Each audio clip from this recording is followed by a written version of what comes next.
Ladies and gentlemen, the following segment of the podcast is presented exclusively by Hillsdale College. For over 175 years, four purposes have defined Hillsdale's mission: learning, character, faith, and freedom. Thank you for listening, and my sincere appreciation to our brothers and sisters at Hillsdale for their great sponsorship. He's here. He's here.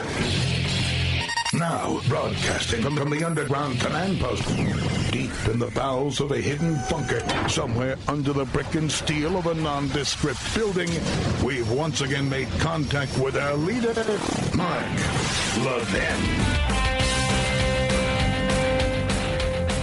Hello, America. I'm Mark Levin. Our number is 877-381-3811, 877-381-3811. About a week or 10 days ago, I had a wonderful conversation with President Trump, my wife and I, and another friend. And I said, you know, President Trump, I don't like to bother you to come on my radio or TV shows. I know a lot of other people contact you, which is great. I love listening to you on TV and radio. He said, Mark, whenever you want me to come on, I'll come on. And I said, well, how about next week, which is this week? He said, absolutely. So we agreed that tomorrow, from 6 p.m. to 6:30 p.m. Eastern Time, and affiliates are being notified now, commercial-free from top to bottom, President Trump will be a guest on this show. As you know, I think there was only one other time, Mr. Producer, in recent years, right, that he's been a guest on the show. And so he will be here from 6 to 6:30 p.m. Eastern Time. For the reason I said, I just don't like annoying people, period. Asking them to do things, and so I just haven't. But he said, let's do it. So we're going to do it. And at some point in the fall, we also talked about life, liberty, and Levin, so you know.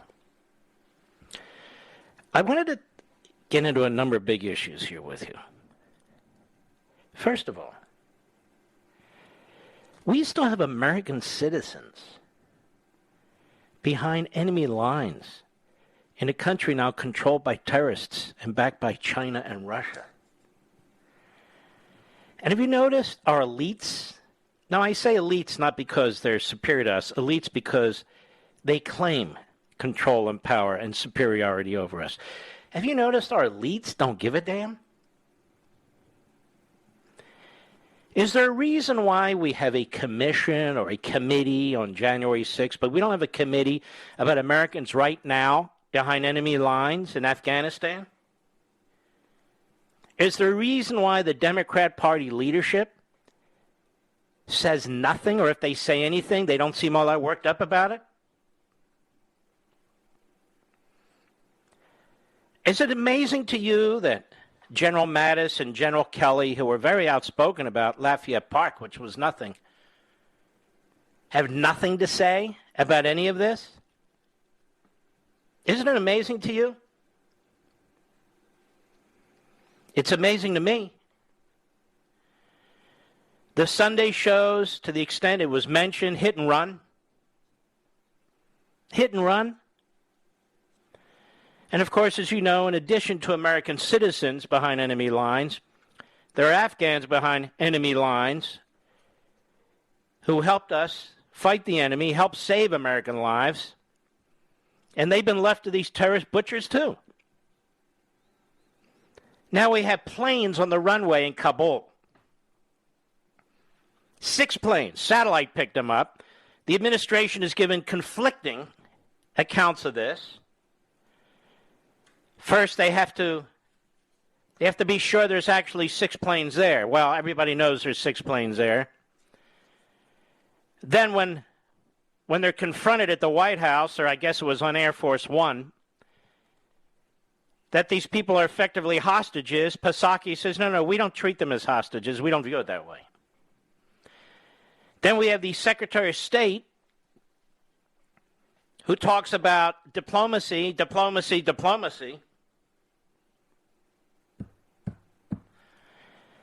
If you're our enemies, your fortune has never been so great. your fortune has never been so great. I've looked back over the weekend and so forth in American history. I can't think of a president or an administration that has done more to undermine their own country than this one. And the people of their own country. We have no leverage whatsoever in this situation, none. We now have no leverage when it comes to Iran because they know that Biden and his comrades are empty suits and empty skirts. They know it. We have no influence over the Houthis, an Iranian organized terror operation trying to take control of Yemen. Look on a map, see where Yemen is. And really for the purpose of trying to take out Saudi Arabia. We have no influence. What's not talked about, of course, is that Communist China, fascistic Russia, and even Islamo-Nazi Iran are appearing in our own hemisphere. Appearing in our home hemisphere. You know, in the past, that was a basis for war. Now it's a basis for diplomacy. Diplomacy. Used to be called the Monroe Doctrine. But we all know the Monroe Doctrine was a white supremacy, white-dominated, imperialistic, colonialistic ideology, right? Not to mention pro-capitalism, pro-private property, right? You know, whatever you can throw in there. Racist. So we have to hate it, as we have to hate ourselves. We have nearly 5,000 migrant children who are missing. Under this president's watch. Under this vice president's watch. Under this administration, nearly 5,000 migrant children missing. Do you hear anybody talking about this? I mean, you should have headline after headline, lead story after lead story about what's taking place here, and yet almost nothing. Maybe it's hit one day and then forgotten the next. And yet this abortion story, what the Supreme Court did, which was not a substantive decision, goes on and on and on because the American media, the American Marxism movement has complete control of what you hear and see when it comes to the corporatists in the media. They decide what the priorities are for the nation. Up to 2.5 million illegal aliens will have crossed that southern border in a single year with no vetting whatsoever, hence illegal aliens. Up to 2.5 million. They must all be angels, you know. None of them are going to commit crimes. None of them have ever committed crimes. Just good people. Have to be. We have tens of thousands of Afghans that are going to be or have been released into our country, many of whom have not been properly vetted. Now, as you know, my view on this is you must vet. That said, people who supported us during this war should be welcomed with open arms. But you've got to make a distinction when you're bringing people into a country, no matter where they're coming from, that you know who they are. You need to know who they are. And then if you dare to bring this sort of thing up, or you dare to question the authority of the federal government when it comes to other issues, maybe little kids with masks, or you dare to challenge the American Marxism movements in this country, or you dare to question some of the election results from the last election. You can question them all you want from 2016, but not 2020. You'll be banned. You'll be punished. You'll be admonished. And the words you use now, very suspect. You must conform. The whole purpose here is to restrict your mind, to restrict your intellect, to restrict your inquiry, to restrict speech. I can say it. The telltale signs of totalitarianism. Joe Biden, New Jersey, New York's going on about climate change. Because there's never been hurricanes or floods before in the world, certainly not in the United States. It's a result of climate change. Okay, well, who's the worst abuser of pollution? That would be communist China. Who unleashed a virus into this world? Accident or not, that would be communist China. Who's the greatest threat the free world faces with this massive buildup of the Chinese military, and by the way, their nuclear arsenal? That would be communist China. So what's he going to do about communist China? Nothing. You see, it's much easier to blame the American people. Capitalism, raise taxes, redistribute wealth, put in regulations, make us poorer, kill the fossil fuel business. I mean, there's very little objection to this in the culture today. Taking on the communist Chinese, that's a whole other ballpark. It's much easier to abuse your own citizenry, lie to your own citizenry, destroy your own country from within than confront the real perpetrators.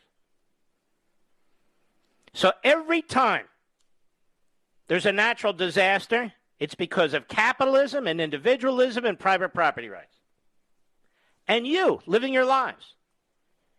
Every time there's an uptick in this virus or some kind of variant, it's because of you. You won't follow the rules. You won't live the way you're told. You won't do exactly what you're told, despite some of the conflicting information you're given. You, as an individual, free will, you're the problem. The American citizen is the problem.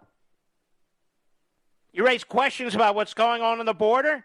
You're the problem, the American citizen. Why are you raising questions? You must be a racist. You must be heartless, despite the fact it's Biden who lost 5,000 children. I want to get into this and many, many other things when we return. I'll be right back. Mark Levin.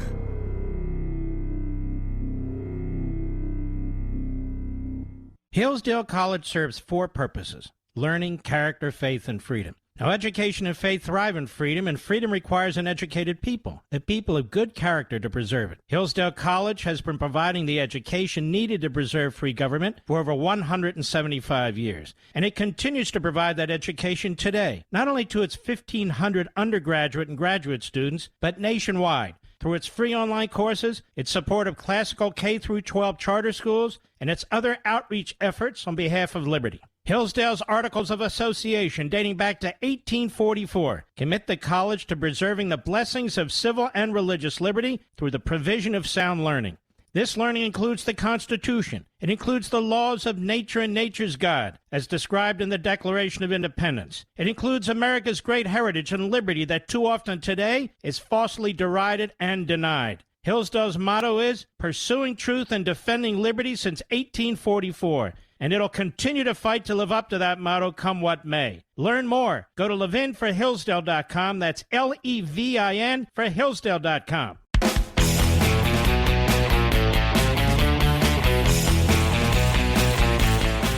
Now, this American Marxist movement, they don't want to actually engage on substance. They don't want to engage on knowledge and facts. They smear people. I mean, critical race theory is all about smearing people. Climate change, if you don't buy what they say, and what they say is incomprehensible, it's not even consistent, then you're a denier. There was a piece in the New York Times by Paul, I don't know if it's Krugman or Krugman. He's supposed to be the best the radical left has as an economist, but of course he's pathetic. We've been trying to get in touch with this man now for how many days, Mr. Producer? Since Saturday. We've emailed, we've tried to contact him, we've heard nothing. I put out a public challenge to him to debate me about my book. We've heard nothing. And I want to put out that public challenge again to Mr. Dr. Krugman or Krugman to come on the show, 30 minutes, maybe an hour. Let's debate the substance of my book. The substance of the book. Because you're a gutless coward. You're a fraud. I'm calling you out. I'm spending my time with the little munchkins. I'm calling you out, tough guy, big guy, right? And he twists and turns Frederick Hayek and so forth, and I want to get into this with him. He starts his paragraph, "Well, remember Austrian economics in the aftermath of the 2008 financial crisis. A number of conservatives rejected Keynesian economic prescriptions and claimed instead to be devotees of the Austrian school, especially Friedrich Hayek. It's questionable how many of these self-proclaimed Austrians actually knew what they were endorsing. In general, when right-wingers talk about intellectual history, you want to fire up your fact-checking. For example, Mark Levin of Fox News has a best-selling book claiming not just that the current American left is in the thrall of European Marxists, but more specifically that their followers are Herbert Marcuse and the Frankfurt School, except that he keeps calling it the Franklin School, and that's where he leaves it. Number one, it's not about European Marxists. The book's called American Marxism. It's very clear what I'm talking about. He hasn't read the book because he's a coward and an ignoramus, cheap shot artist, which is why I wanted him to come on the program to engage, but he won't. Instead, he hides behind the Holocaust-denying New York Times. Number two, I've already addressed this Franklin School stuff. They're right, but they didn't discover it. I discovered it. 85,000 words in the book. It's the Frankfurt School, not the Franklin School. I know it. I'm well aware of it. The endnotes reveal it. The endnotes cite Marcuse's books. And so this is what they're hanging their hat on, Mr. Producer. Franklin versus Frankfurt. And then they want you to believe that he actually spent time in Frankfurt at the Institute. But that's really not the case either. And just to get a little into the weeds, to show you what ignoramuses these really are, Marcuse was part of the Frankfurt School, as I explain in the book. Those of you who have read it understand it. Unlike Krugman or the Munchkins, these other Munchkins, but as it's pointed out in the Stanford Encyclopedia of Philosophy, and I read this often, by the way, due to Nazi activity, Marcuse never actually worked in Frankfurt. Anticipating the fascist takeover, the Institute, it was called, it had a different name before it became the Frankfurt School. It was the Institute for Social Change. It would later become known as the Frankfurt School. And by the way, these institutes for social change, as a side note, are all over America. They're all over the United States. He never actually worked in Frankfurt. Anticipating the fascist takeover, the Institute deposited their endowment in Holland. A branch office was established in Geneva where Marcuse began his work with the Institute. He didn't work at the Institute in Frankfurt. It's a non-issue. It's a pimple on a liberal's butt, but it doesn't really matter. They don't want to engage. More when I return.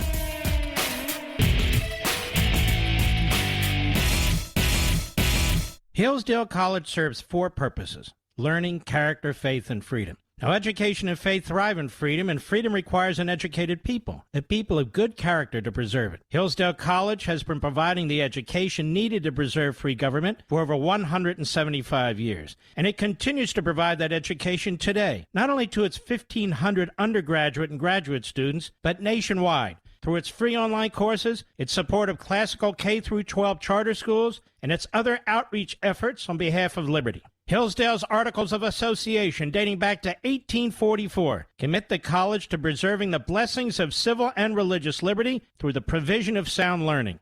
This learning includes the Constitution. It includes the laws of nature and nature's God, as described in the Declaration of Independence. It includes America's great heritage and liberty that too often today is falsely derided and denied. Hillsdale's motto is pursuing truth and defending liberty since 1844. And it'll continue to fight to live up to that motto come what may. Learn more. Go to levinforhillsdale.com. That's Levin for Hillsdale.com.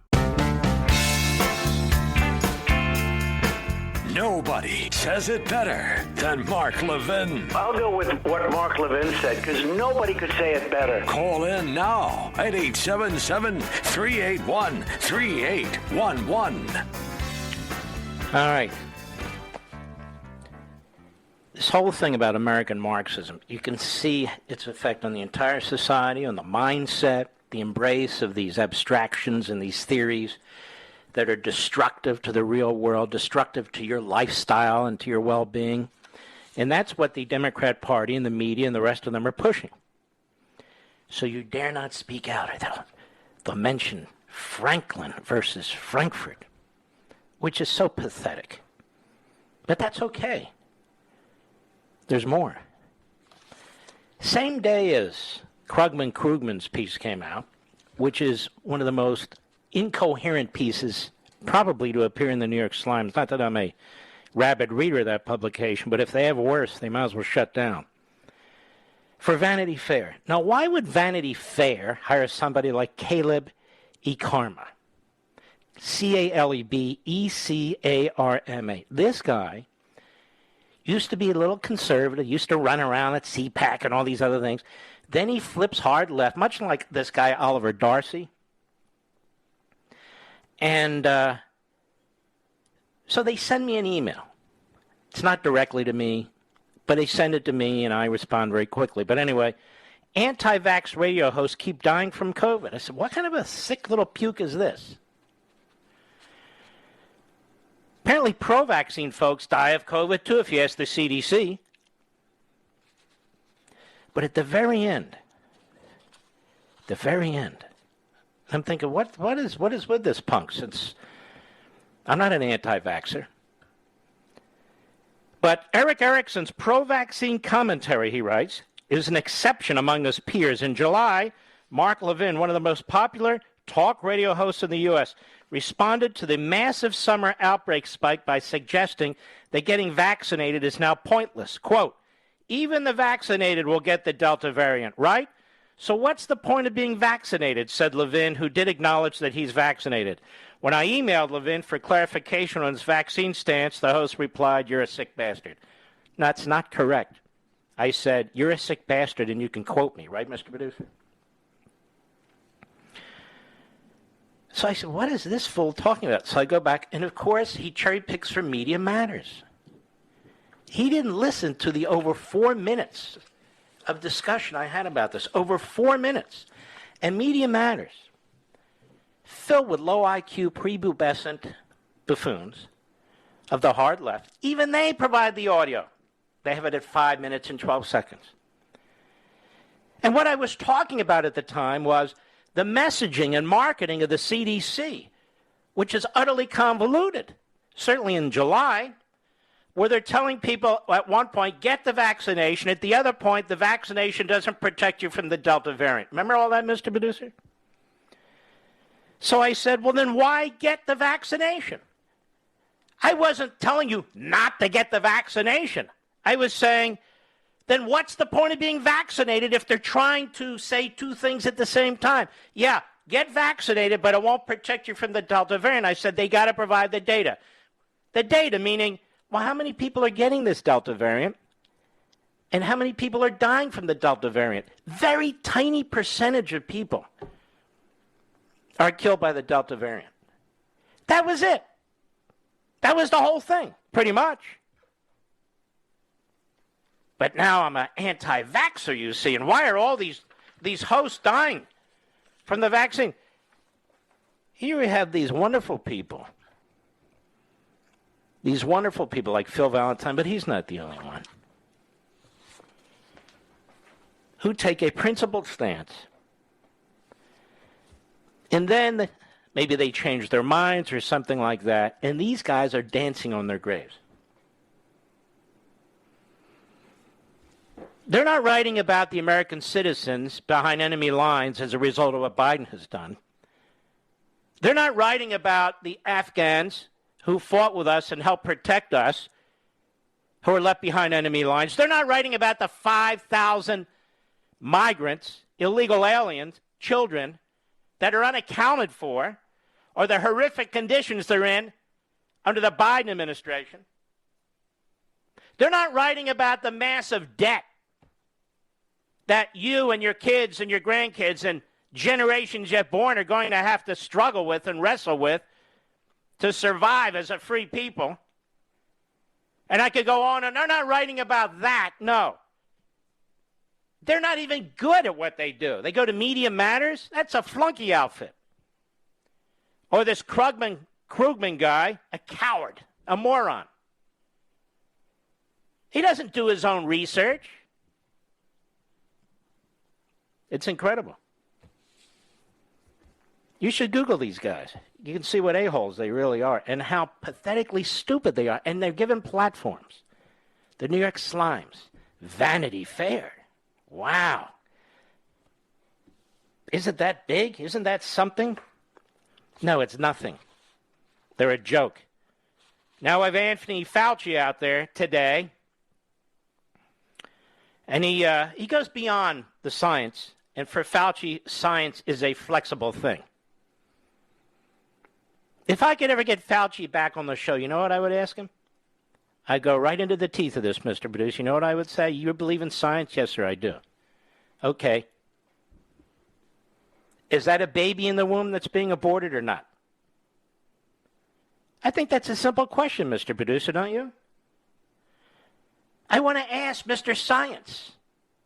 Follow the science. I want to ask him. And, of course, they will never touch Fauci, despite the fact he has contradicted himself repeatedly, mask, no mask, on and on and on, despite the fact it's his organization that funded another organization that helped fund the so-called science that went into the creation of this virus that's killed millions. No. Fauci's an icon, you see. He needs to say Franklin, you see, instead of Wuhan. Then they'll be all over him. No, they won't.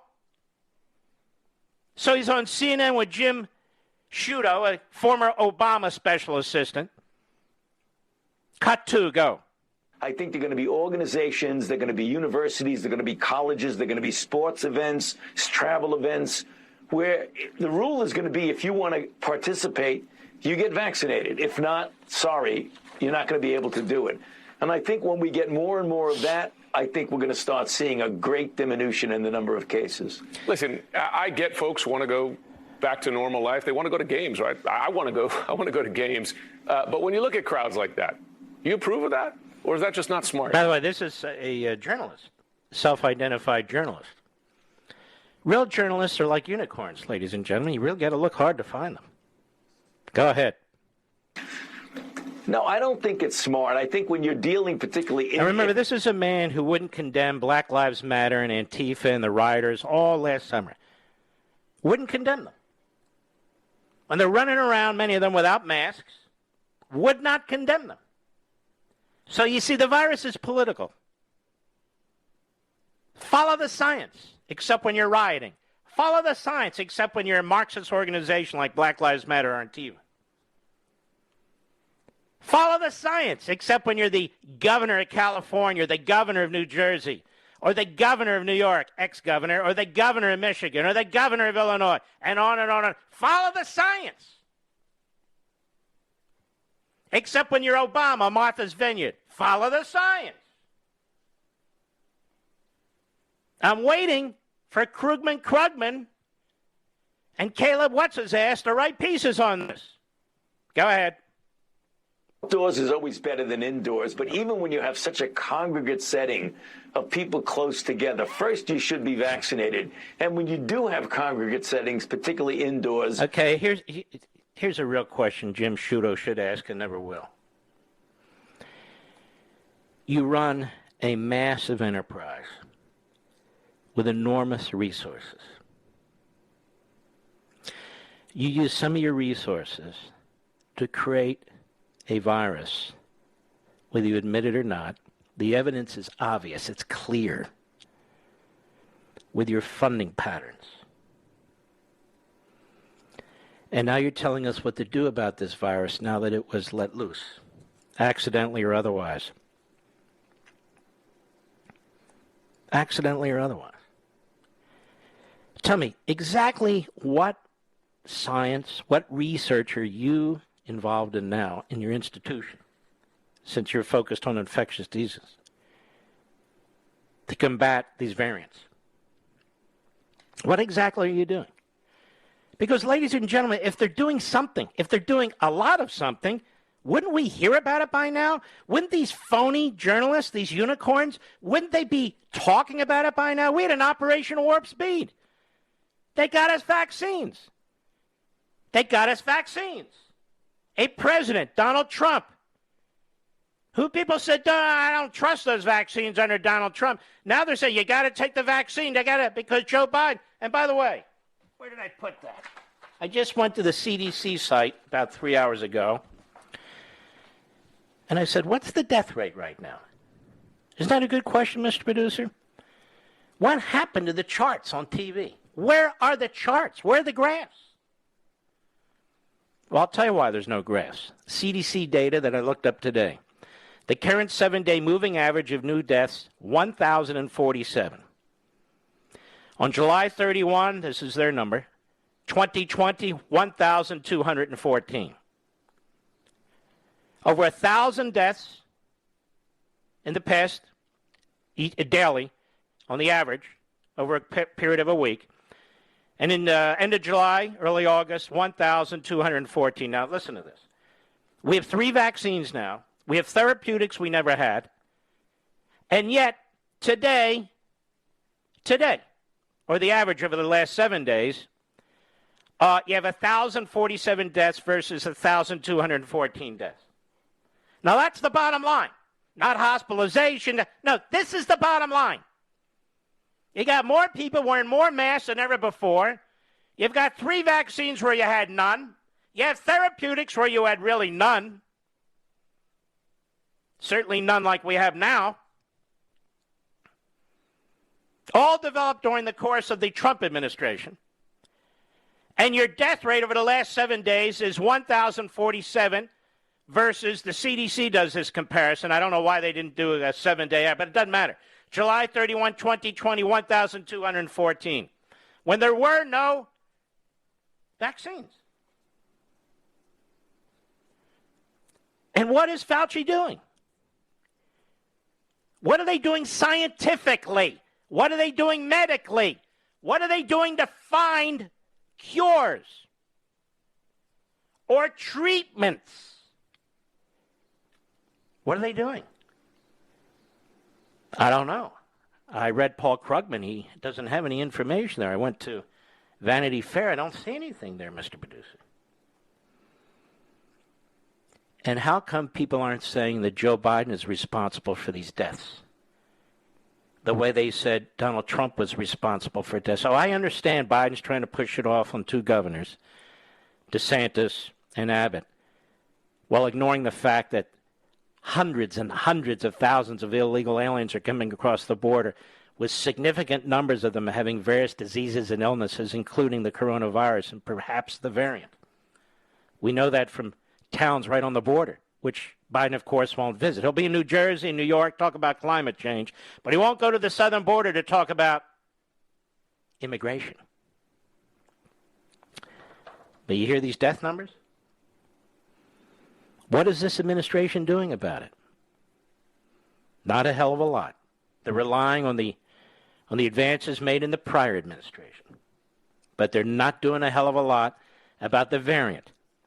This is my point, even way back in July. Get vaccinated, but stay inside, wear a mask, do this and do that because you're not immune from the variant.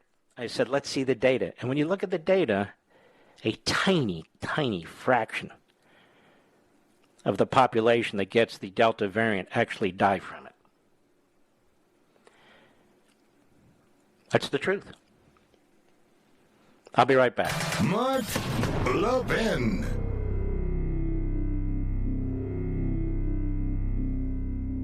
Hillsdale College serves 4 purposes: learning, character, faith, and freedom. Now, education and faith thrive in freedom, and freedom requires an educated people, a people of good character to preserve it. Hillsdale College has been providing the education needed to preserve free government for over 175 years, and it continues to provide that education today, not only to its 1,500 undergraduate and graduate students, but nationwide, through its free online courses, its support of classical K-12 charter schools, and its other outreach efforts on behalf of liberty. Hillsdale's Articles of Association, dating back to 1844, commit the college to preserving the blessings of civil and religious liberty through the provision of sound learning. This learning includes the Constitution. It includes the laws of nature and nature's God, as described in the Declaration of Independence. It includes America's great heritage and liberty that too often today is falsely derided and denied. Hillsdale's motto is pursuing truth and defending liberty since 1844. And it'll continue to fight to live up to that motto come what may. Learn more. Go to ləvɪn4hillsdale.com. That's Levin for Hillsdale.com.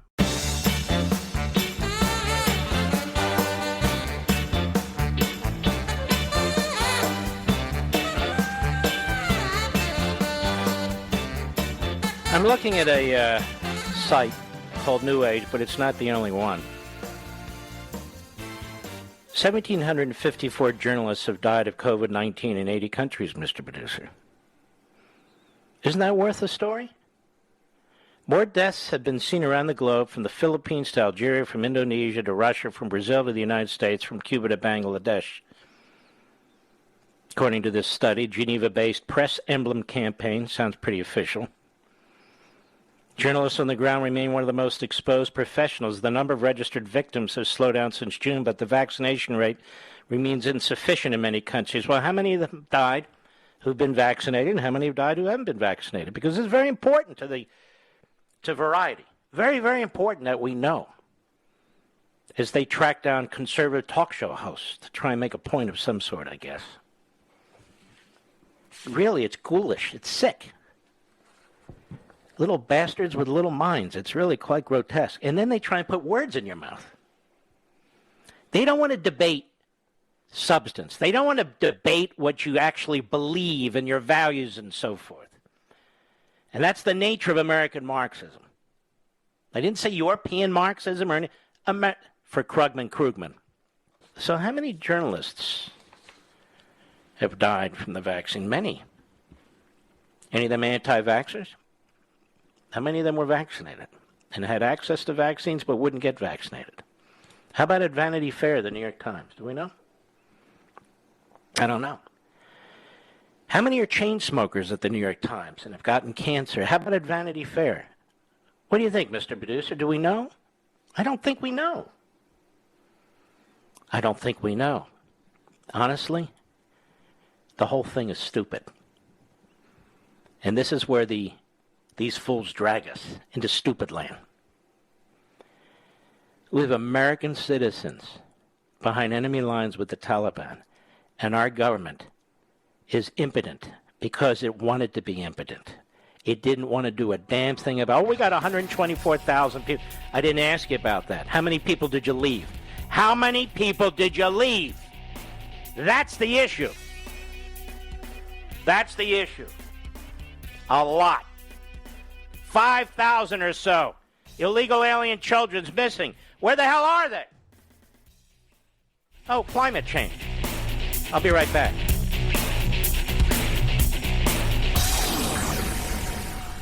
He's here. He's here. Now, broadcasting from the underground command post, deep in the bowels of a hidden bunker, somewhere under the brick and steel of a nondescript building, we've once again made contact with our leader, Mark Levin. Hello, America. Mark Levin here. Our number, 877-381-3811, 877-381-3811. I want to thank you, great Levinites, you great patriots. Looks like American Marxism is headed towards over 920,000 sold. And I want to thank you. And it looks like we're number one on Amazon now, beating all newcomers. You should see who has a new book out, many of them. But this is up to you. And I think you're doing fantastic. Fantastically, excuse me. I think you're doing just beautifully, and I think it's going to make a big difference. You ever hear of Nasiriyah? Sounds like a town in the Middle East. No, Nasiriyah is a pregnant American who is stuck in Afghanistan. And we have more news reporting about, they're going to deny people abortions, which unfortunately they're not in the long run. But that said, Nasiriyah is stuck in Afghanistan. She's pregnant, and if she really wants to help with the American media, she needs to say something like, I want to come back to America so I can exercise my choice. Right?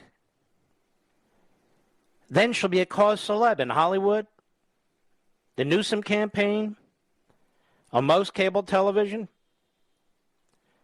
on all network TV, front page of the New York Slimes and the Washington Compost. I can see it now. The Taliban are preventing Nasriya from exercising her choice over her own body. No, this is a pregnant woman who wants to keep her baby, but she wants to get the hell out of Talibanistan. Talibanistan. You know, the best news reports come out of Australia and India and some of these other countries. Really, they're just fantastic.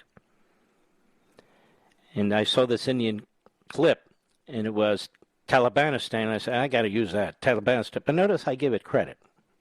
I give them credit. Anyway, listen to this. It is quite heartbreaking. It's a news story. Reporter Carla Babb with the Voice of America. Cut 5, go. There's been days where, I think to myself, like, am I going to make it home? Am I going to end up living here? Am I going to end up dying here? What's going to happen? 25-year-old California native Nasriya came to the Afghan capital in June to visit family and marry her longtime boyfriend. She and her new husband fled to the airport after the Taliban took control, but they never made it in. It was so hard to just get on a flight. There was a couple of days where we had to sleep on streets. People were literally stepping over people. That's how bad it was. After her booked flight home was canceled amid the chaos, she reached out to the State Department for help. They told us, go to a certain location, you will be picked up. And this is from the State Department. You will get picked up. Go there. And it was in the middle of the road across the airport. So we went there, waited an extra 12 to 13 hours with no food, no water, nothing. She'd wave her passport. They won't let us go. They're gassing us and they're shooting at us. But day and night, the Taliban kept blocking her. I got gun pointed to my head. Our troops were literally at the gate, just waiting for us to continue walking. And they had blocked us. And there was a time where, I went past them and I started walking as fast as I can. And they started shooting right by my leg and told me to come back or they would shoot me. Oh my God. That's how it was. And I've never in my life have ever been experienced anything like this. It was like a movie scene. It was like literally a movie scene. She says her husband, an Afghan national, even begged the Taliban to let her in the airport without him, but she refused to leave him. I was not going to leave without my husband because I knew in my heart I was never going to, step a foot back in Afghanistan once I go home. And I'm pregnant, and definitely my child is going to need a father. I'm going to need a husband by my side. Now that the U.S. military is gone, Nasriya says the Taliban are hunting Americans. And apparently they're going door to door from now, trying to see, if anybody has a blue passport. The State Department has told her to stay put and they will find a way to get her out. But she gets more discouraged with each passing day. I don't even think I'm going to be able to go home. I definitely lost some hope. If I was only 15 steps away from the airport and I was told people are going to come out of the airport to get me, so what hope am I supposed to have now?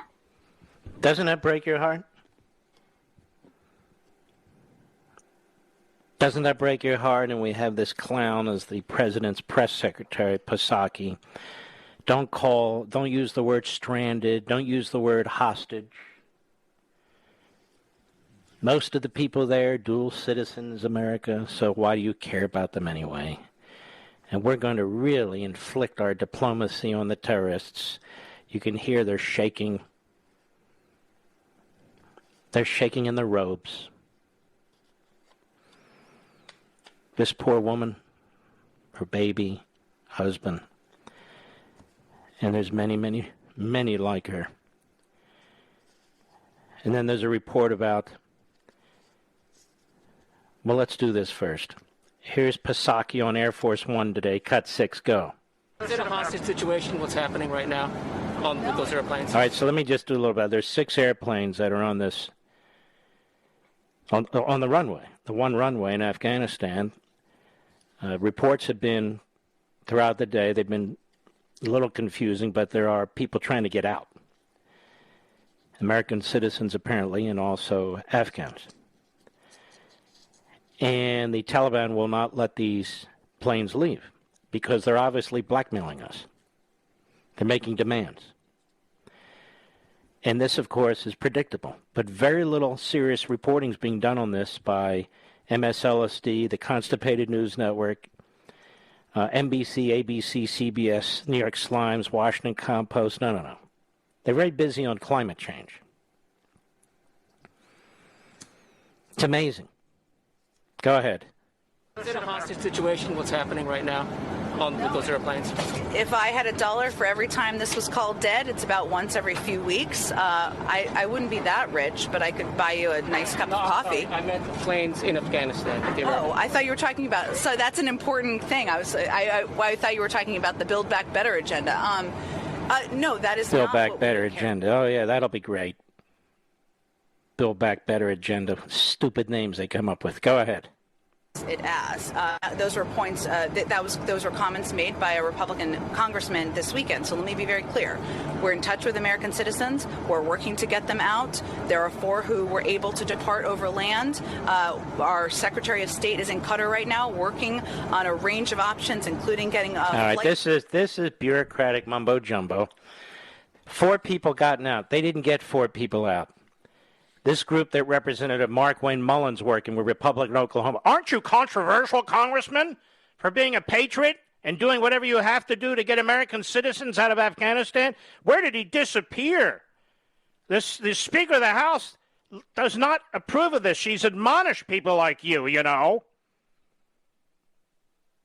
Unbelievable. Here he is on CNN. He's the one, and others, brave men and women who he can't reveal, in a way he can't reveal with any specifics, got these 4 people out. Not Psaki and her comrades. Cut 10, go. Just to be clear, are you saying that they actually did not facilitate the overland departure of these 4, or are you saying that embassy staff were not present at the exit? They got present on the second day. We traveled over 300 miles with Miriam, not we personally, not me. I was actually in the United States, over 300 miles from Kabul up through this region. I'm going to leave where we actually brought her across out of it, because we hopefully will get more people through. But we had her there for 24 hours before the State Department was even aware she was there. They didn't show up until a few hours after before we got her across. And so for them to say they facilitated it is absolutely a lie. We had to go through over 20 checkpoints, which each one of those checkpoints you actually paid money to get through because of the Taliban. On the day that she was actually able to come across, she was actually told, because I was on the phone with her at 3 o'clock Central Standard Time in the morning, and they said, if you come back, we'll kill you. And so we were negotiating. We were negotiating back and forth. The State Department was actually told at one time, told the embassy in the country not to assist us in any way. Quote, that came from the ambassador, said Washington, D.C., Mark Wayne said, Representative Mullen, what he called me, said, I'm not to assist you in any way. It was until the second day that we almost had her out that the State Department came in. And when they came in, they did come in to help. I will give you that. But for them to take credit and say they negotiated with the Taliban, our guys with the Sentinel Foundation literally walked across the bridge and was trying to negotiate with the Taliban, not the State Department. Our guys, the Sentinel Foundation, who is non-political whatsoever, they don't even want to be in the picture. They do this all over the country or all over the world. They were taking on the negotiations. So when I seen the State Department come out and take credit for this, it is absolutely a lie. Because the Sentinel Foundation, doesn't that sound dangerous, Mr. Producer? It sounds like white supremacist. We can't have the Sentinel Foundation working behind the scenes, actually getting 4 people out of Afghanistan. The Sentinel Foundation? No, that reminds us of January 6th. We can't give credit to the Sentinel Foundation or these other right-wing, white supremacist, white-dominated culture organizations. No. It's our State Department. Oh, yeah, our State Department. They were there. They're helping. Oh, they can't wait. Oh, yeah, Blinken and so forth. They're all ready. By the way, to underscore this white supremacy point, look how all the white supremacists on the left are galvanized to try and destroy an African American named Larry Elder. Ladies and gentlemen, we have got to learn to use their language and their narrative against them. The white supremacists in California are ganging up on an African American. It's so bad that they're accusing the African American, who's clearly black, of being white. And the Democrat Party and the media in Hollywood, the entire American Marxist movement, is in on it. You see, you can never win. Even if you're black, if you don't throw in with them, you're not really black. Wait a minute. Look at me. No. Your mind has been warped. You're part of the white supremacist movement in, what did they say he was, in blackface or something? Something so grotesque. But they can get away with it. They can say whatever they want. The party of slavery, the party of segregation, the party of Jim Crow, the party of Joe Biden, one-time segregationist. Oh, yeah, the party of Robert Byrd, Klansman. I mean, think about this stuff. Say whatever they want. It's unbelievable. Last one, Alex Marquardt on CNN yesterday on the Mullen rescue. That is Congressman Mark Wayne Mullen and what his group did. CNN, cut 11, go. Traveling overland, though, through to Pakistan, there's got to be a lot of Taliban checkpoints along the way. This is a huge test of that assurance that the Taliban has given the U.S. and other countries that they will allow people out of the country if they've got the requisite travel documents. What this family told Congressman Mullen is that on that journey, this harrowing journey, they had to go through more than 20 different Taliban checkpoints. And at one near the border crossing where they crossed out of Afghanistan, they had to wait for more than 13 hours. Now, the State Department has said that the Taliban was aware of this evacuation and did not impede that process. That is absolutely critical. This assurance is critical because so much of these people getting out hinges on what the Taliban You see how does. they regurgitate the lies in the media, including on CNN? So they do that? The State Department said, and the State Department said, and the State Department said, and the State Department said. And what did this congressman say who was in the middle of it? Not until the very end did the State Department even lend a hand. The extent to which the State Department knew anything was as a result of this Sentinel group. Sentinel. I'll be right back. Mark Levin.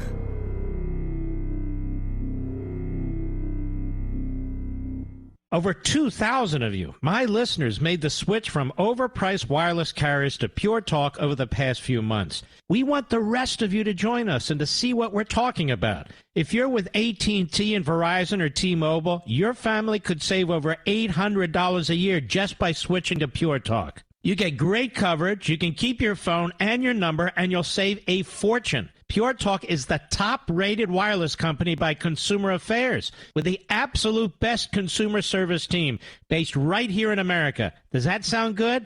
Well, it gets better. Right now, get unlimited talk, text, and 6 gigs of data, just $30 a month. And if you go over on data, they don't charge you for it. They don't care. Go to puretalkusa.com and enter promo code Levin Podcast. Again, puretalkusa.com, promo code Levin, Levin Podcast. And when you do, you'll save 50% off your first month. That's puretalkusa.com, promo code Levin Podcast. Pure Talk USA, simply smarter wireless.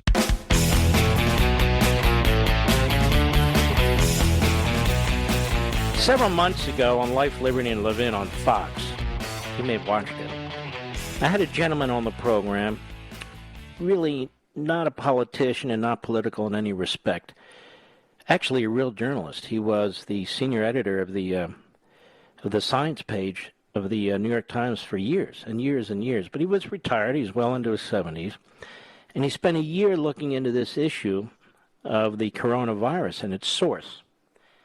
And he wrote quite a definitive piece. And he said there's absolutely nothing from anything that suggests it came from a mammal. That is, that it jumped from an animal, whether a bat or anything else, to a human being. And he said the overwhelming evidence suggests it came from the lab. He said, I'm basing it on these reports and things I'm looking at. Another thing he wrote about in this document was the funding. The funding of the Wuhan lab, gain of function.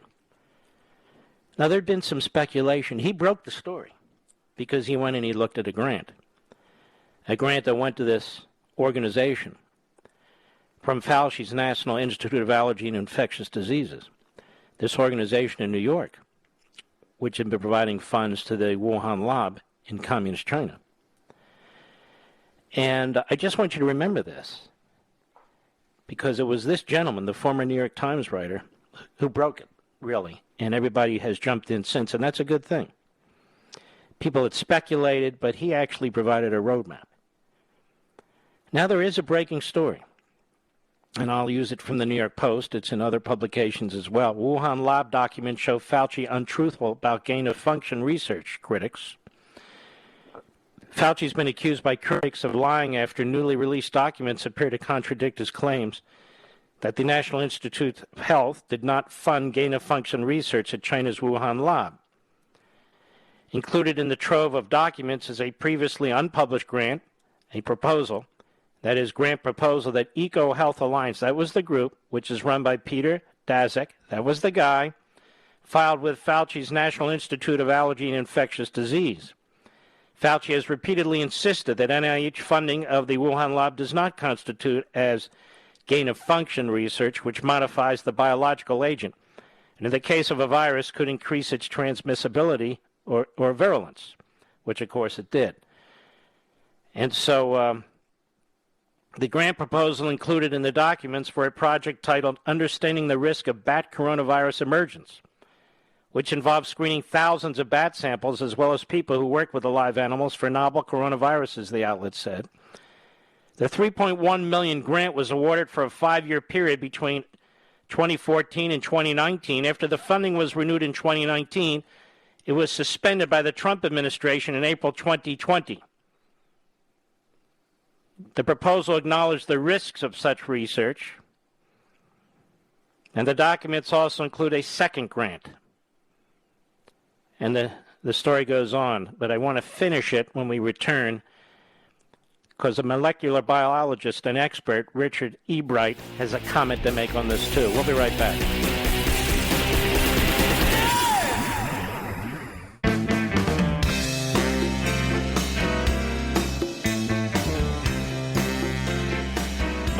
Levin, the champion of liberty and true conservatism.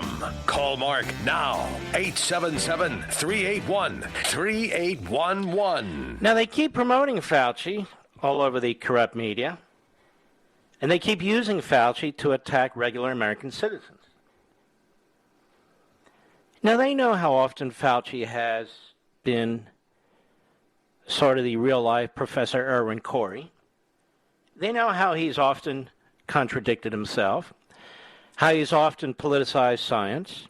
Doesn't mean he hasn't been right now and then, but that's not the point. You need to be right all the time, particularly if you're going to make definitive statements like Fauci does, and if you're going to play ruler of the world, whether it's the economy, whether it is lifestyle, or whatever else it is. Richard Ebright is a molecular biologist at Rutgers University. And these newly found documents, he said, obtained via Freedom of Information Act requests made it clear that Fauci's been, quote-unquote, untruthful about gain-of-function research.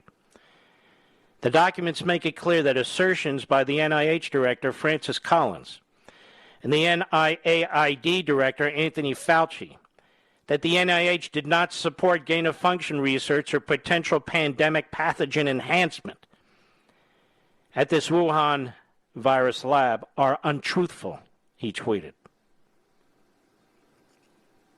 Isn't that worth a congressional hearing by the Democrats? Isn't that worth the media really being skeptical? Apparently not. The materials show that and he wrote, continued, the materials show that the 2014 and 2019 National Institute of Health grants to EcoHealth were subcontracts to the Wuhan lab, funded gain-of-function research as defined in federal policies in effect from 2014 to 2017, and potential pandemic pathogen enhancement as defined in federal policies in effect in 2017 to present. He said this had been evident previously from published research papers that credited the 2014 grant and from the publicly available summary of the 2019 grant.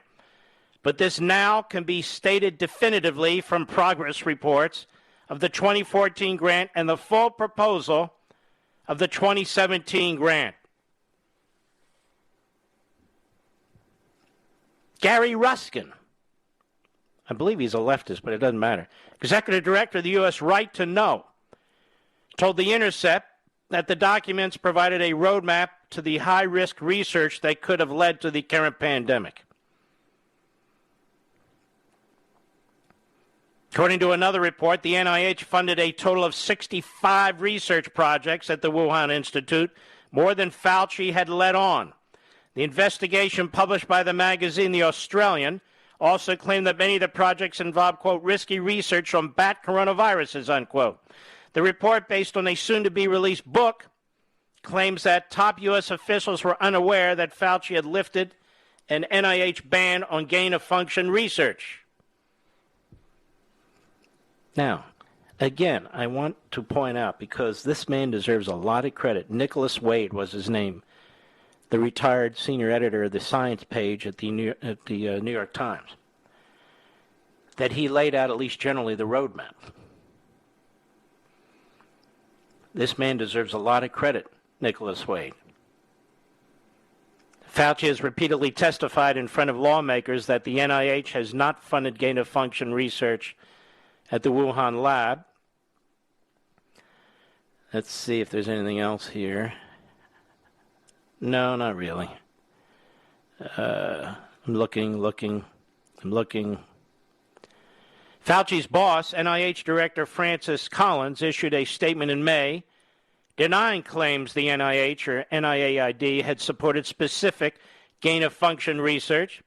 He said NIH and NIAID have for many years supported grants to learn more about viruses lurking in bats and other mammals that have the potential to spill over to humans and cause widespread disease, Collins said. However, neither NIH nor NIAID have ever approved any grant that would have supported gain-of-function research on coronaviruses that would have increased their transmissibility or lethality for humans. This is a flat-out lie. The documents don't lie. They are not telling the truth. They are not telling the truth. And Nicholas Wade laid out really the fundamental roadmap, which is why a lot of these FOIAs are revealing even more about this.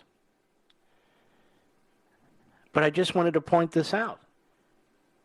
And so you're never going to get serious news reporting from these radical left-wing sites like Salon, like Variety, or Vanity Fair, I guess it is, or Mediaite, or any of the rest of it. You're not going to get it because they're all in the mode of media matters. And what big tech will do is just keep trying to shut you down. So these are characteristics of totalitarianism. When a media participates in these kinds of cover-ups, totalitarianism. And they don't like being called out for it, but they should be called out for it. It's like climate change. Everybody knows that we've had horrible hurricanes and floods in the past. Why do you think we've built, canals and other things in order to try and prevent them? Well, these storms are worse than ever before. No, they're not. They're worse than anything in our recent memories, for sure. But they're not worse than anything ever before. We wouldn't even know if that's true 500 years ago, 1,000 years ago, or what have you.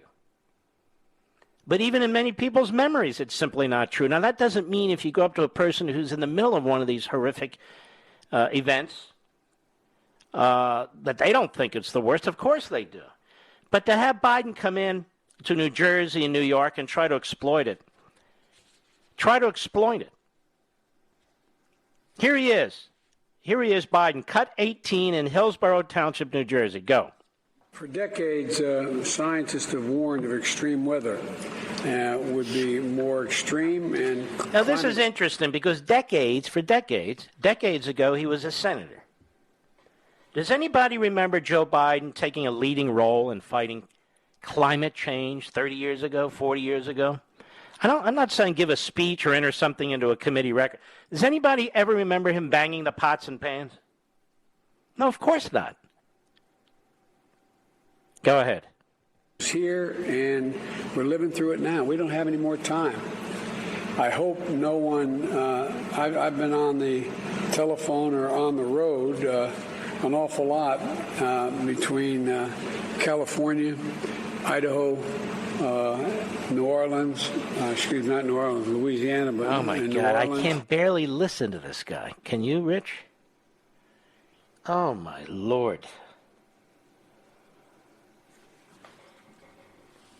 And I hold his wife, as I have for a long time, the Democrat Party, the American media, and all the other corrupt crooks throughout our society responsible for this. Go ahead. Mississippi and, here. I mean, every part of the country is getting hit by extreme weather. I don't know what that means. It's a hurricane. It was a terrible hurricane. It hit the Gulf. It worked its way northeast, up the East Coast, created a horrific flooding situation. I got it. And that's proof of climate change? Nobody can prove that. Nobody. There's not an expert on the face of the earth that can prove that. They will speculate, they'll give their opinion, they'll manipulate models. I've been looking at this long enough. Nobody can prove that. Nobody. Go ahead. And we're now living in real time what the country's going to look like. And if we don't do something, we can't turn it back. So what's the answer, ladies and gentlemen? More government. What's the answer? Surrender liberty. What's the answer? Surrender private property rights. What's the answer? Massive tax increases, massive regulations, massive economic dislocation. That's the answer. That'll fix it. That'll control the sun. That'll control the waves. That'll control the air. That'll control everything. That'll control it.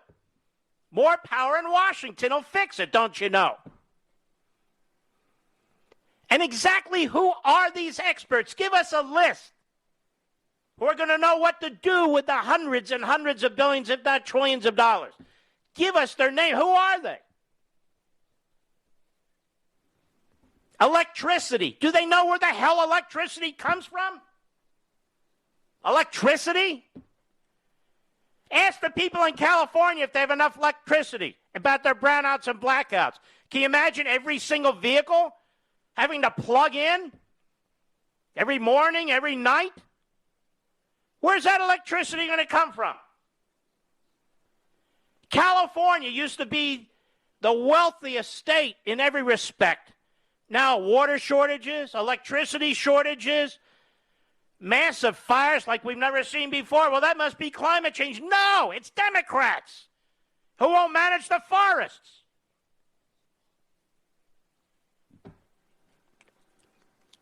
Cut 19, go. I want to talk a little bit about the specifics about the things you think you would need. Doesn't this sound like a guy? First of all, you got people overseas in enemy territory, and he just talks like nothing's going on. Nothing's going on. And he's told, push a different agenda, change the subject. We control the media narrative, use the horrible conditions that people are facing, the death that's taken place in New Jersey and New York and Pennsylvania and some of these other states, and the horrors of Louisiana and Mississippi and so on. Use all that to talk about climate change, to take focus off of Afghanistan. So rather than going down there and being a true statesman, I'm talking about how we're going to help rebuild the things we're going to do to help, it's climate change. Because for the American Marxism, everything has to run through the models that they've created. If somebody's killed, it has to be racism. Has to be, even in cases where it's not. If there's a horrific flood that affects so many people, and so it's got to be climate change. It's climate change. If the borders are wide open and people are pouring in, that's okay. It's okay because, after all, we're a white-dominant society. We have no right to be a white-dominant society. What's this assimilation crap? This acculturation crap?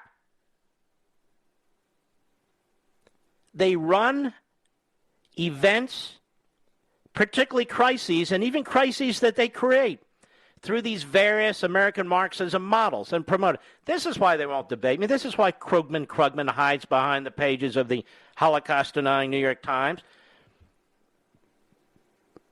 Why debate the issues? I'll be right back. Mark Levin.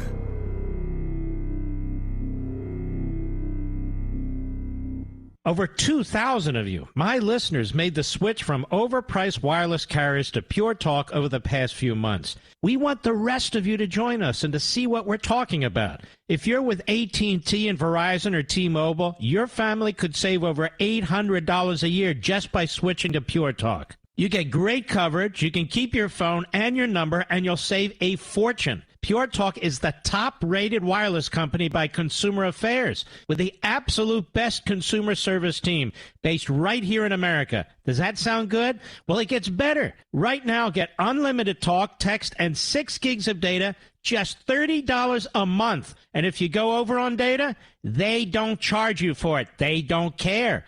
Go to puretalkusa.com and enter promo code Levin Podcast. Again, puretalkusa.com, promo code Levin, Levin Podcast. And when you do, you'll save 50% off your first month. That's puretalkusa.com, promo code Levin Podcast. Pure Talk USA, simply smarter wireless.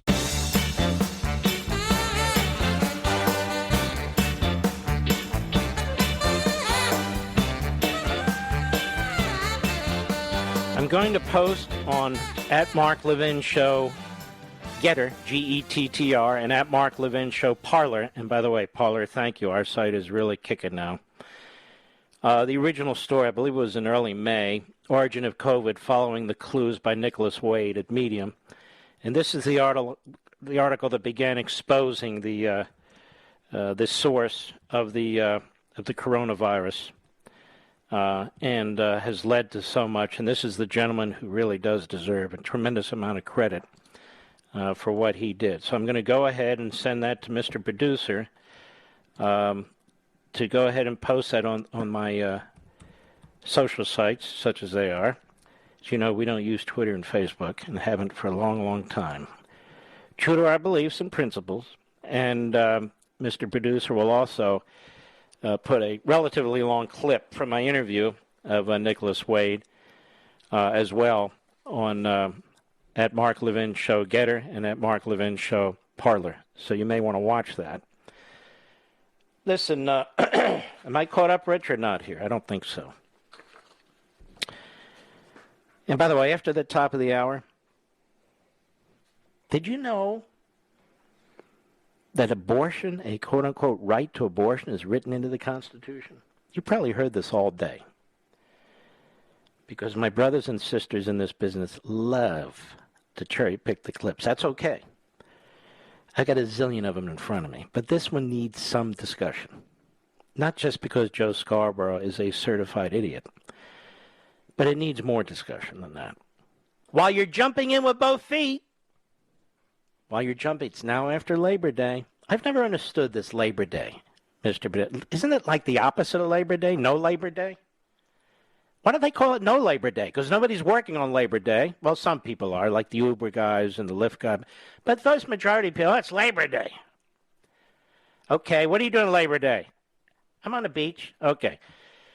During the break, or when you can, speaking of jumping in with both feet, please join us. This movement is building, and it's building very bigly. Go to Amazon.com. Grab your copy of American Marxism. Look at the top 15 books there. I think you're going to want to grab it. Take a look. American Marxism, Amazon.com, or any retail store. See you in a minute.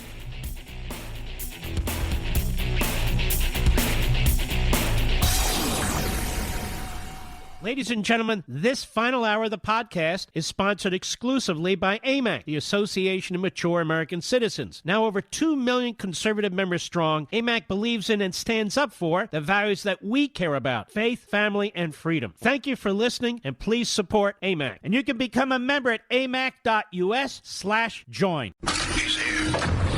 He's here. Now, broadcasting from the underground command post, deep in the bowels of a hidden bunker, somewhere under the brick and steel of a nondescript building, we've once again made contact with our leader, Mark Levin.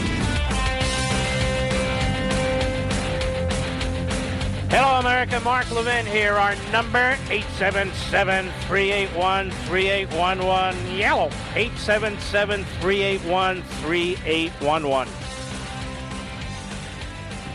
Joe Scarborough has done a complete reversal. I'm sure he's hurt his back bending over backwards. Not a very pretty sight, I might add. And over the years, I have pointed out that I'm convinced, as a child actor, he was the banjo-playing kid on the bridge in Deliverance. The bulbous nose, the Woody the Woodpecker hair, and so forth and so on. The man failed as a congressman. He failed as a radio host. He's a failing and failed broadcaster on a very tiny platform called MSLSD. And if they get a few viewers in the morning, they're very excited. And it's been said that the North Korean generals are very, very, wild about the Morning Schmo show. In the old days, it would have been called a propaganda show, but then again, so would MSLSD corporate. And they're in a big race with CNN, race to the bottom in their hate America agendas. And they're mostly populated by former Democrats, has-beens, wannabes, and reprobates. But anyway, Joe Scarborough claims to be an attorney. Now, honestly, I haven't wasted time looking into his background that much, but I suspect he was a slip-and-fall lawyer or something of that sort. I don't know.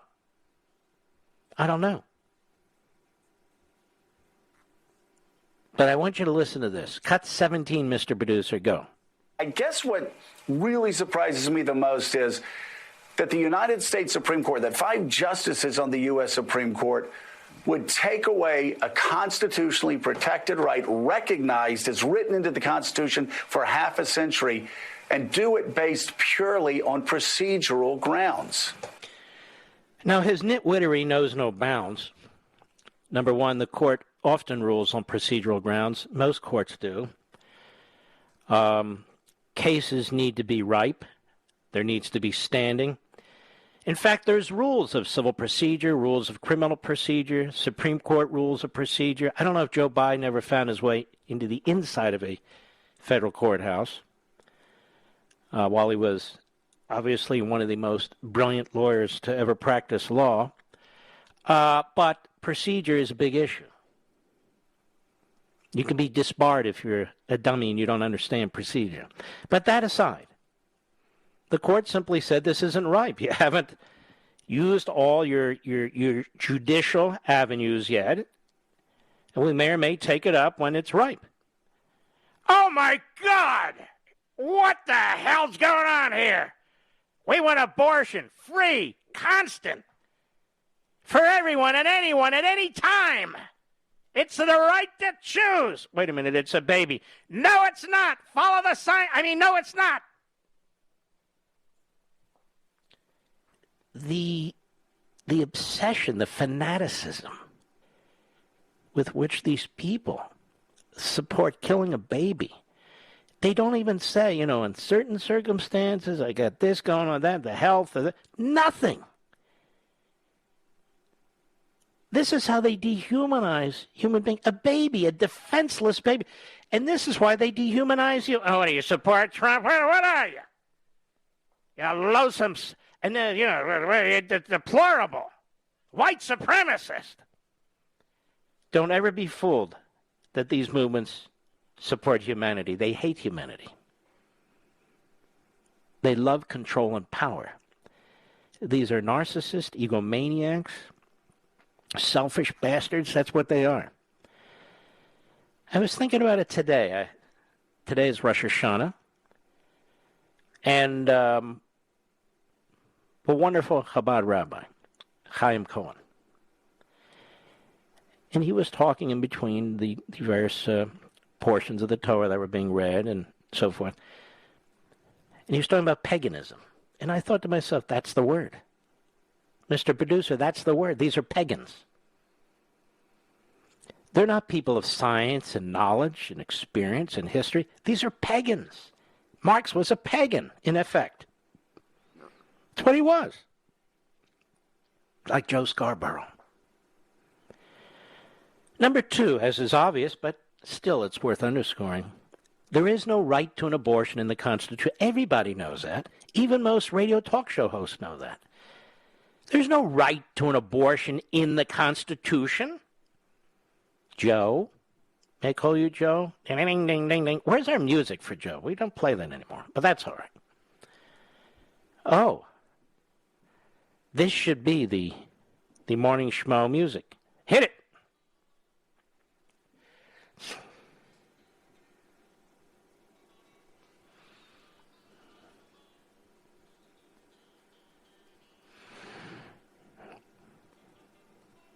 Catchy, huh, Joe?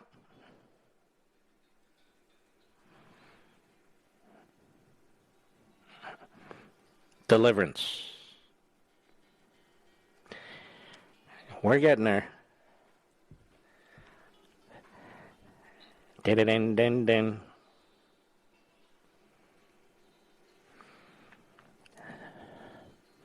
This is the music.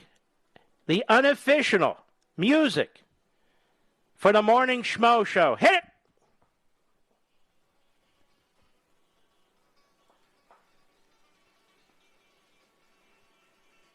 Have to admit, it's pretty good. Hey there!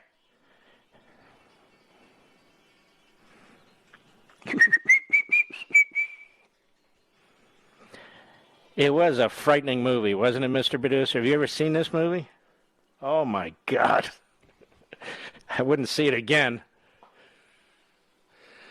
All right. Anyway, Joe, just wanted to make you feel at home. That's number two. Number three, notice they never talk about equal protection for the baby. Ever. Never equal protection. It's another human being under every other act of the law. History is going to be very, very brutal to our culture, what it's become. Very brutal. When you can dismiss people as a choice, babies, then you can dismiss citizens held behind enemy lines. Let me tell you something. I'll say because nobody else will.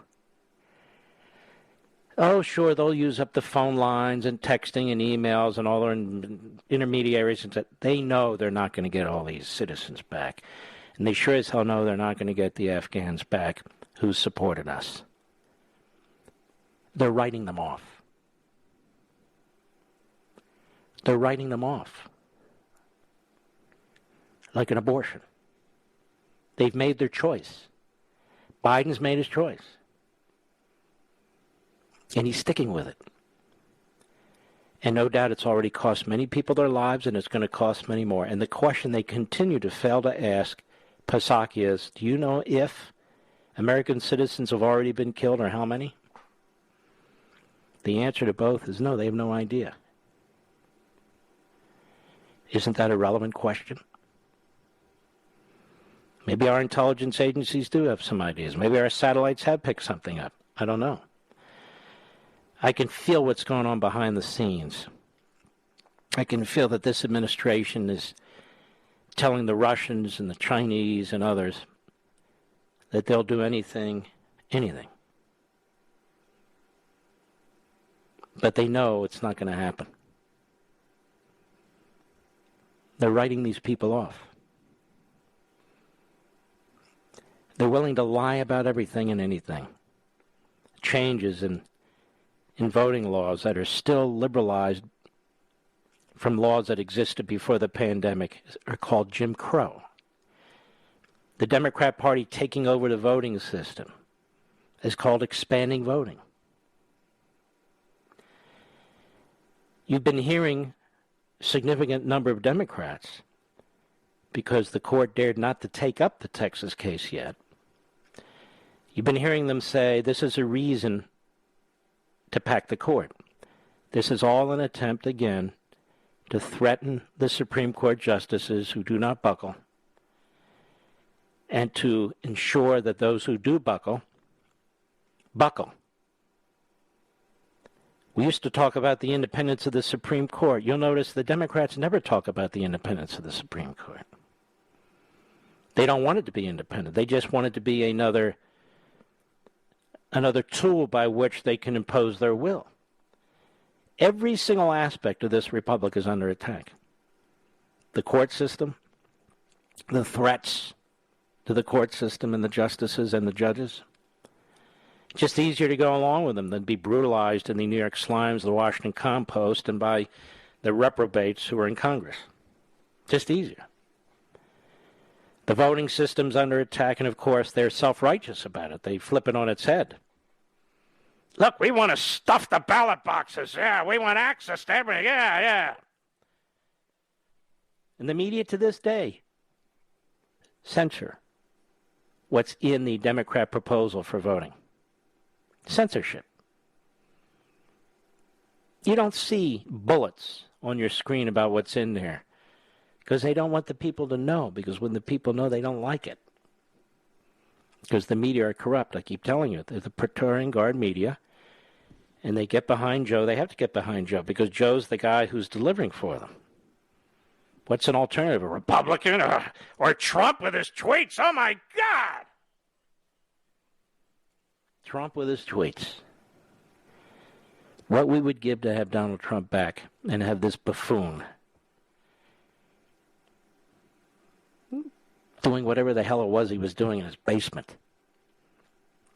Back to Wilmington we go, back to Wilmington has quite a draw for this guy.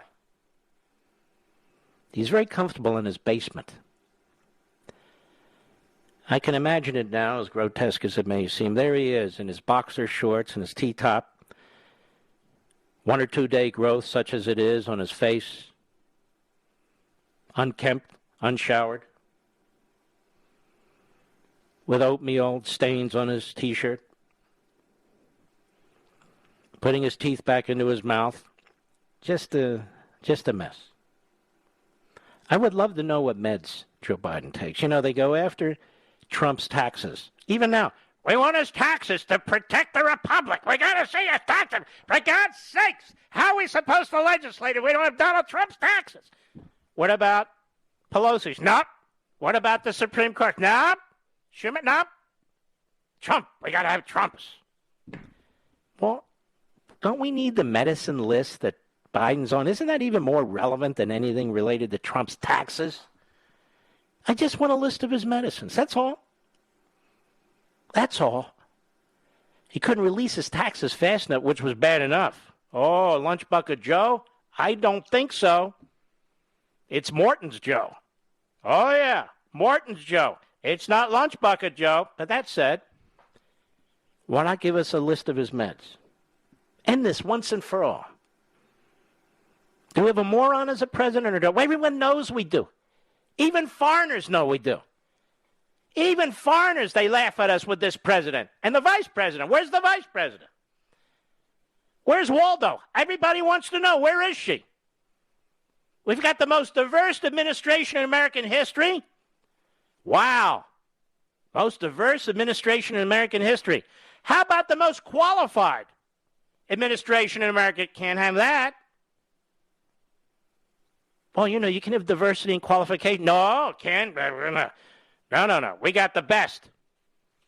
And by the way, while I'm rambling, why did the Senate Republicans, so many of them, confirm so many of these people? Can you tell me that, Mr. Badu? That's what I mean. This party's impotent. The Democrat Party wants to burn the place down, and the Republicans, they're busy eating tuna fish sandwiches. All right, I'll be right back. Mark Levin.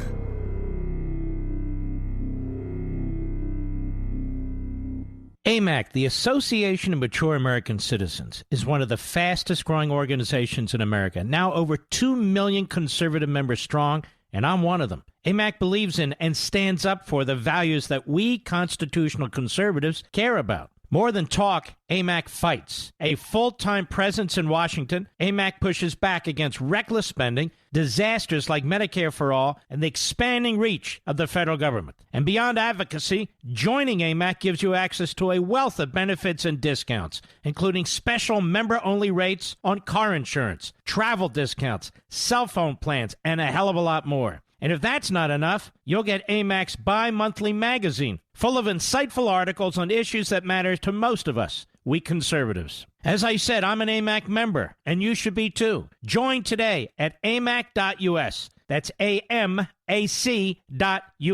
Stop supporting the liberal agenda that the other 50-plus organization has been pushing for. Join AMAC instead. AMAC.us.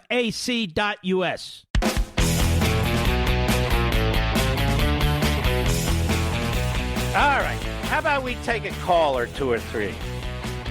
Richie, Bronx, New York, the great WABC. Richie, go right ahead, please. Mr. Mark Levin, God bless you. Happy New Year. Thank you, sir. I just wanted to say, I think you touched upon the title of your new book, American Paganism, When Government Becomes God. Pretty much, isn't it? Yeah. Pretty much. Yeah. And these people, they believe it, that government's more powerful than nature, more powerful than the sun, more powerful than the atmosphere. It is sickening to watch these people pray at false idols. It's one thing if they pray at false idols, but they insist on dragging the rest of us with them. Yeah. And unfortunately, that's what we're seeing happening right before our eyes this year. All right, don't hang up, Richie. Going to give you a signed copy of American Marxism, my friend. Elizabeth, Chantilly, Virginia, the great WMAL. Elizabeth, how are you? Happy Rosh Hashanah. Thank you. I wanted to tell you about my father. My dad served in World War II with General MacArthur. He was in 5 invasions in the Pacific. There was a pilot that the Japanese had shot down his plane.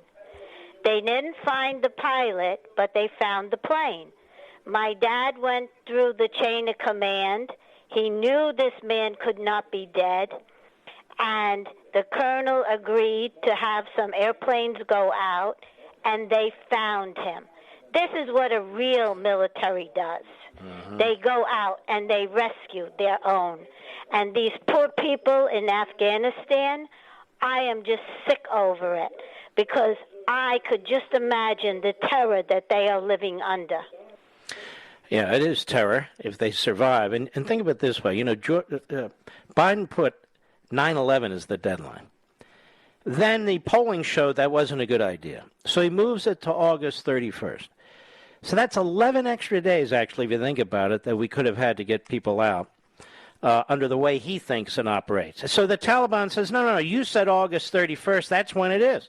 The guy's such a coward. And our generals are so outrageously over their heads, in my humble opinion, in terms of being leaders, that they say, okay, August 31st. No, what they should have said, and I've said this, and I want to just reiterate it, we're going to go in, we're going to get our citizens wherever they are. We've got tens of thousands of our allies we're going to also get out. If you harm any of our military, we're going to blow the tops off of many of your mountains, and we're going to hunt you down and your family to the chief Yabba Dabba. There are ways to do this. There are ways that it could have been done. But instead, all the wrong things were done. Shut down the air base, pull out the military. You create Fort Kabul Airport, basically Fort Apache. It's the most stupid. I mean, this will go down and they're going to be studying this in all our military schools as, don't be a stupid ass like these guys were. Don't hang up, Elizabeth. I want to get you a signed copy of American Marxism. I'll be right back.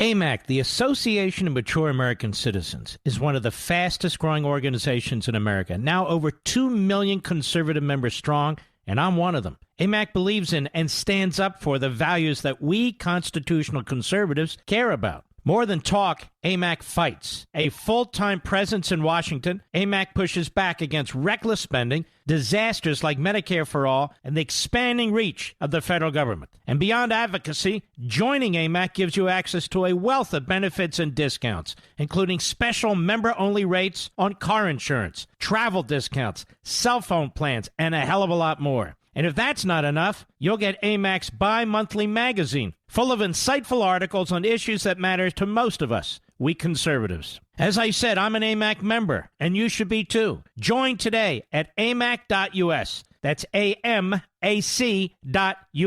Stop supporting the liberal agenda that the other 50-plus organization has been pushing for. Join AMAC instead. AMAC.us.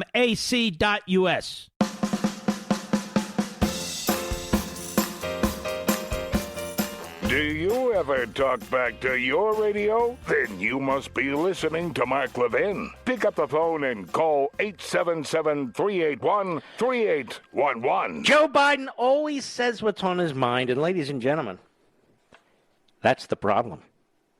Here he is again, Hillsborough Township, New Jersey. I'm sure they were very grateful for him to show up with all this climate change BS. Cut 20, go. You know, the members of Congress know from their colleagues in Congress that, the looks like a tornado, they don't call them that anymore, that hit the crops and wetlands in the middle of the country, and Iowa and Nevada, and it's just across the board. And, as I said, we're in this together. What are the kandidatforhandlingerne, the ghost track? They have an it costs they just gave them the withdraw, bringing U.S. home troops from home, and the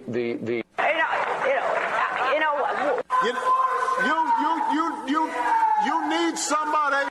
Wait, so finally,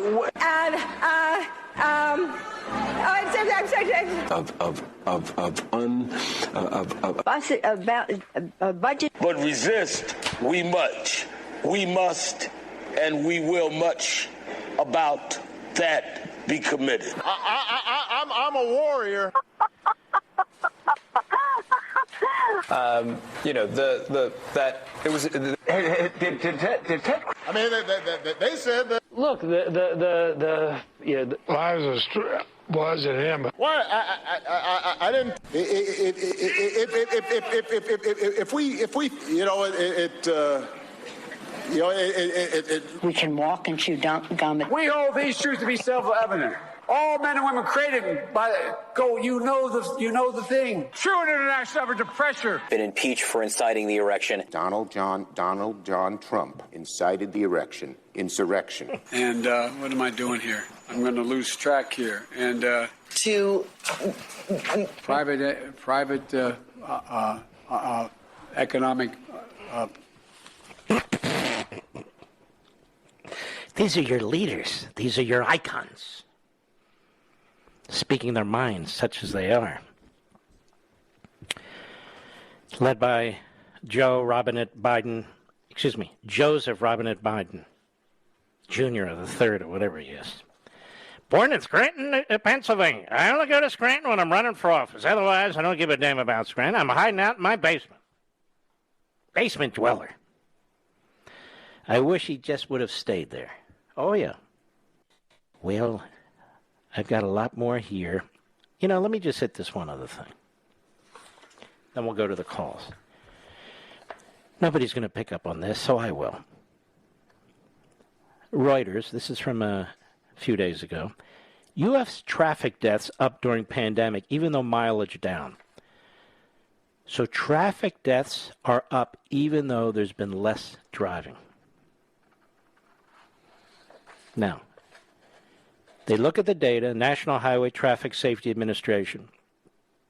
They estimate 8,730 people died in car crashes in the first 3 months of 2021, compared to 7,900 deaths during the same period last year. That's a year-on-year increase of 10.5%, despite a 2.1% drop. Now, they blame it on aggressive driving because the roads are less crowded, so people are driving faster and so forth. I'll tell you why people are dying. More people are dying on the highways, whether year to year or decade to decade. Do you know why, Mr. Producer? Because the cars are lighter and lighter and lighter. Less steel, more plastic, more aluminum, and more rubber, more other types of materials. But they don't build heavy cars anymore because you can't meet the CAFE requirements. And they want to push CAFE requirements. They adopted what Obama had done and Trump had thrown out wisely, but they've reinstituted it, and they're going to build cars that are light beyond belief. And it's very, problematic because we do have what's called the laws of physics. And they're going to have these big, heavy batteries in them if they're to be electric. Okay, so what is going to encase everybody in the car and so forth? In other words, what are you going to use? And so there's not a lot of talk, is there, about protecting the human being in the car. It's all about mileage. Well, got to get the mileage down. Get the mileage. Fossil fuels are the enemy. So these things cost lives. These decisions cost, whether it's Afghanistan, whether it's the border, whether it's the economic dislocation, impoverishment they're going to cause over a period of time with their economic agenda. It's just a matter of time. Could be a few years, could be 10 years. I don't know, but it's going to happen because this keeps up. All right, let us go to Marion, Fort Lee, New Jersey, the great WABC. Marion, how are you? Mark, this is such an honor to speak to you. I think you're the greatest American in my lifetime. Oh, my Lord. Well, I don't know about that, No, but I'm you're serious. very sweet. Thank you. No, that is true. And you, 3 years ago, we met you and your wife at a book signing, and you two were so gracious to us. It was my boyfriend's 50th, and you signed a hat, and even though you weren't supposed to, you did it. And let me tell you, that is his greatest possession. Oh, my goodness. Thank you. No, and I speak for millions. I think you're his greatest possession. What do you think of that? Well, wait a minute. I'm not allowed to say that. Excuse me. You're not a possession. You are, what's the language, Mr. Producer, today? You're a birthing person. Excuse me. Yes, exactly. Although, Marion, how can they even say birthing person, if I may? Shouldn't it be like you're an abortion person or something? They don't, you understand it? That's their ideology. Anyway, I digress. You go ahead. Truly awful. Truly awful. And listen, we bought 12 of your books. We're going to buy 12? more because you have to hit 2 million. 12, and we gave them to family and friends, and we're buying We just want to more. hit 1 million. That would be you good. must hit 2 million. Well, you're very Honey, kind. you're going to Wow. make that tomorrow, so don't you worry. Oh, you're unbelievable. This is a question I had. Mark, Yeah. when I tell you we love you, you have no idea how much we love you. You are helping the country like no other, and I'm serious. It's not just my voice. I have many friends. We all say the same. And your wife says the same thing, and you listen to her. Because I listen to you every She'll night. tell you I don't. And I know she says it. She tells you how many people you affect, and you have no ego, and you don't believe it. But I'm here to tell you, you affect millions. Well, you're very sweet, Marion. Thank you very, very much. Don't hang up. Fort Lee, New Jersey. I love Fort Lee, New Jersey. I want to send you a signed copy of American Marxism. I mean, after all, you bought 12 of them. Thank you very, very much. My best. Wait a minute. Is your boyfriend still your boyfriend? Yes. Let's get her back. Marion, is your boyfriend still your boyfriend? Rob is the boyfriend. But he's still your boyfriend? Well, you're taken, so what am I going to do? Oh, my Lord. Well, he should marry you. Well, we've both been married before. I think we've done that, so. All right, you know what? Who am I to say? All right, Marion, give Rob my best, and you take care. Thank you. All right, am I coming back now? What time? Yeah, I'll be right back. Mark Levin.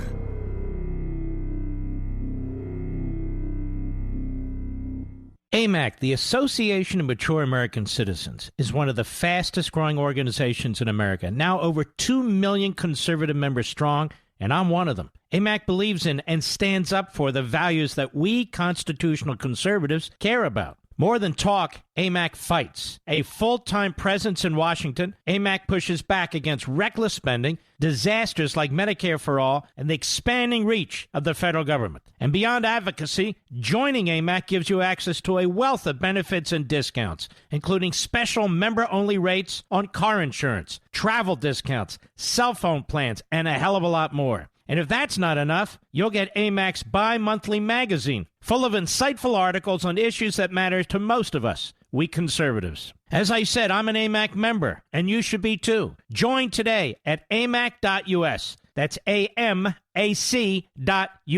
Stop supporting the liberal agenda that the other 50-plus organization has been pushing for. Join AMAC instead. AMAC.us.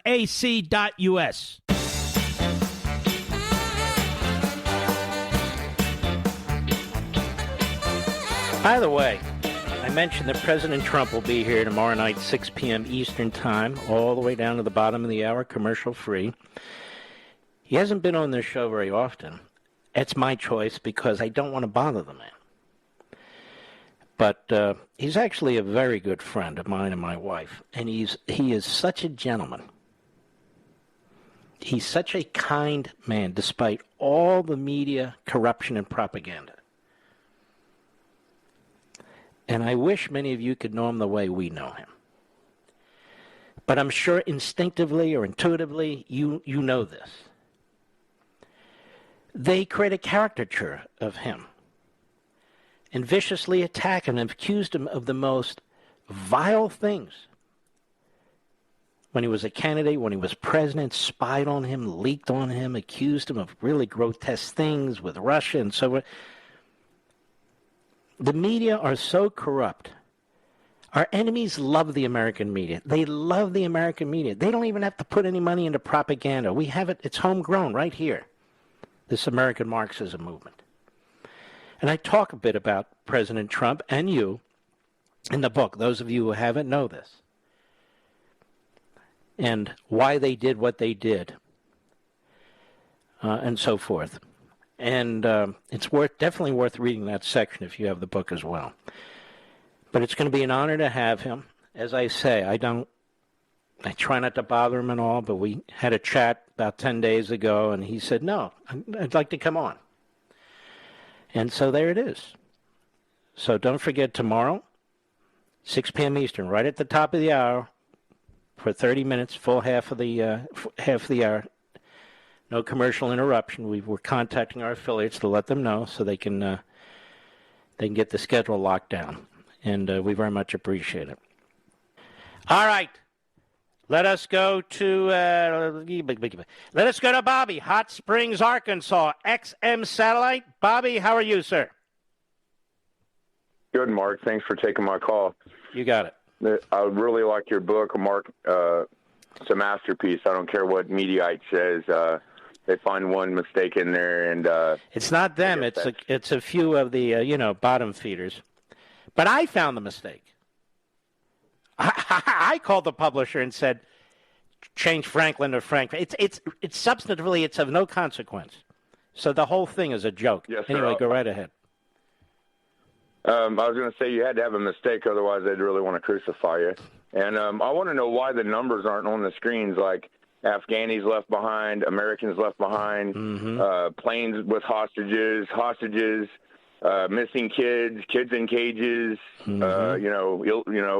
and on, and hold Biden's feet to the fire, because it's amazing as an American. And another thing I'm worried about, Mark, is that base has a bridge a command center in it, and I wonder if there's a phone in there that they're calling Biden on, and like, you know. But wait, you make a very important point. That base was not just an air base. It was an intelligence base. And God knows what they've gathered up there. You're exactly right, 100% right in this regard. Bobby, don't hang up. We're going to send you a signed copy of American Marxism quickly. Mark, San Diego, California, the great KFDM. Quickly, sir, go right ahead. Hi, Mark. You're my greatest hero. I listened to the whole book this weekend. I listened on Audible. I was totally glued to it. From a former SDS member in the 1960s to a total and complete conservative, you completely sold me and sold my family.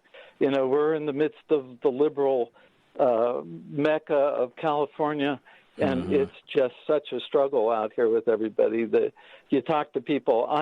I'm an employer. I've got 5 offices in the U.S., and these people they're blindly marching down this road and trying to talk to them. I talked to one of my managers today, and I said to him, hey, you know, if you guys don't wake up, you're going to find yourself we're not going to have a business anymore because, you know, I won't be able to afford, you know, going under because of superinflation. I got an invoice today from one of my wholesalers. My wholesaler says we have instituted force majeure conditions. Don't get mad. I got to run. Don't hang up. I want to get you a book, and I want to apologize. It's KFMB, of course, in San Diego. KFMB. I've been there a very, very long time. We salute our armed forces, police officers, firefighters, and emergency personnel. Thank you, everybody. Don't forget tomorrow's show, big show. And don't forget, we've got our prisoners over there, our citizens over there. They're held as prisoners. See you tomorrow.